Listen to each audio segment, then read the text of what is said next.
Bung Effendi, kalau kita lihat di proses pembebasan sandera ini, yang sebelumnya 10 warga negara Indonesia ada rumor bahwa ada tebusan di sana. Nah, bagaimana Komisi 1 DPR melihat ini? Karena ini masih simpang siur ya, baiknya nanti kami dalam rapat kerja yang akan kami tanyakan secara langsung ya. Karena kan kita tidak baik juga menduga-duga gitu ya. Walaupun bagi kita menjadi penting gitu, karena ini menjadi bagaimana presiden ke depan dalam kita menangani masalah katakanlah yang serupa seperti ini ya. Nah, tapi saat ini biarlah dulu kita fokus kepada keselamatannya dulu, keselamatan warga negara kita dan juga keluarga yang sudah cukup lama menunggu ya. Jadi berbicara soal kita melihat memang ada pihak-pihak yang juga ikut berperan, saya kira yang langsung maupun tidak langsung di dalam bagaimana membebaskan. baik diplomasi formal maupun informal ya dalam pembebasan jadi ini. pendekatan ini ya nanti kita ingin cari tahu lah, tapi secara tertutup ya untuk dipublikasikan karena nanti mungkin kurang baik juga bagi komitmen-komitmen yang sudah disepakati sebelumnya oleh pihak-pihak otoritas Filipina dan juga kita mungkin bisa memahami, tetapi untuk adanya akuntabilitasnya memang harus ada kepastian ya. Tapi nanti saya kira di dalam masa persidangan kita akan menanyakan secara langsung. Ya, kami ingin tahu juga bagaimana selama ini Bu Melati juga Arianto, keluarga melihat profesi dari Arianto. Sudah berapa tahun Arianto Bu menjadi pelaut? Sudah 4 tahun. 4 tahun terakhir. Tapi keluarga Ibu memang akrab dengan profesi ini, betul ya Bu? Benar ya. Boleh diceritakan Bu Melati? Ceritakan Siapa saja Arianto, bagaimana awalnya memang memilih profesi ini dan mendapatkan dukungan dari keluarga Bu? dari keluarga ya. Dia kan ada nengok omnya pelaut, jadi dia niru. Gitu. Selama 4 tahun dia belayar. Tapi selama ini tidak pernah mengalami kendala sampai yang terbesar ini ya Bu, Sandra ini kaget Sandra ini yang saya iniin ya. Oke. Reaksi Ibu, reaksi keluarga yang sudah biasa sebenarnya dengan profesi ini, bagaimana Bu? Apakah nantinya Arianto jangan lagi lah menjadi pelaut atau seperti apa? Sebenarnya sih kalau pelaut sih pasti, tapi belayarnya ditentukan. Kalau daerah yang berbahaya ya itu harus diingat jangan sampai terulang lagi. Rute-rute itu, Ya, rute yang dilihat itu. rute yang dilewati Arianto saat ini sudah pernah dikonsultasikan ke keluarga sebelumnya Bu? Sudah pernah diceritakan belum? Saya akan melewati rute perairan Filipina yang mungkin rawan gitu. Sudah ada Sebelumnya si Arianto belum cerita.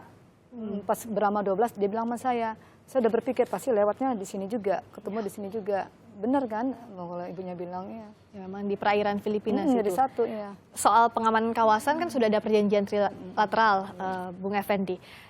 Saat ini sudah dinilai efektifkah 4 butir perjanjian itu soal pertukaran informasi misalnya dan juga percepatan kerjasama antar 3 kawasan negara itu? Saya kira mungkin tidak di forum begini ya, nanti kita ada forum khusus.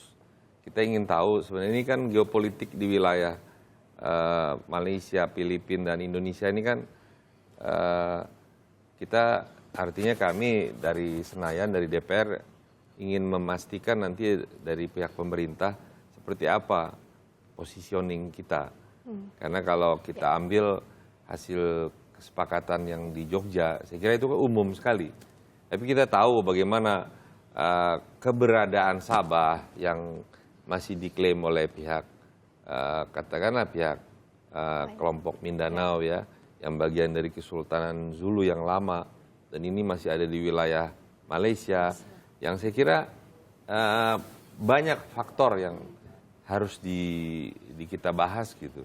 Tapi lagi-lagi saya kira itu karena di hulunya maka ada baiknya memang pemerintah Indonesia masuk agar kita memastikan bahwa jalur yang tradisional untuk perdagangan dan juga industri ini bisa aman, karena kita secara politik tidak berhadapan-hadapan dengan kelompok bersenjata. Kalau kita apakah MNLF, ya, apakah Abu Sayyaf, mereka kan berhadapan-hadapannya sebenarnya dengan Filipina dan dalam tanda petik dengan pemerintah Malaysia. Bung Effendi, kalau kita buat catatan ringkas misalnya, untuk menyelesaikan pengamanan di kawasan perairan di antara 3 kawasan negara itu, apa yang patut dicatat oleh pemerintah? Apa yang perlu diperbaiki, apa yang perlu dievaluasi? Ya, kita harus memastikan batas wilayah kita.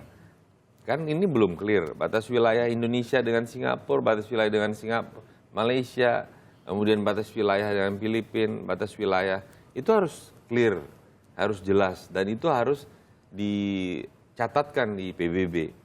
Sehingga kita tahu batas kita. Kemudian yang kedua, kita sendiri artinya jalur-jalur yang katakanlah yang aman, misalnya jalur-jalur ALKI ya, yang memang dia menjadi jalur internasional, itu tidak boleh ada dalam tanda petik potensi gangguan sedikit pun terhadap rute-rute pelayaran.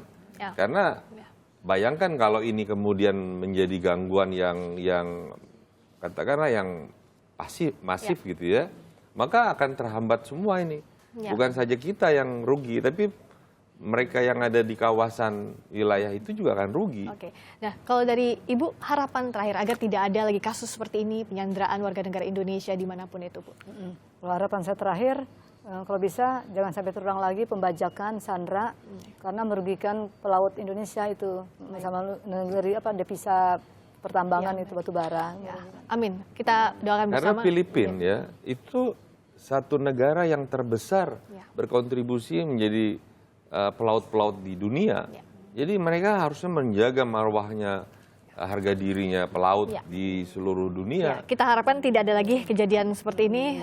Sandra warga negara Indonesia dimanapun, utamanya di dimanapun, kawasan. ya. Terima kasih Bung Effendi Terima Simbolon, kasih. anggota Komisi 1 DPR. Terima kasih Bu Melati Ginting.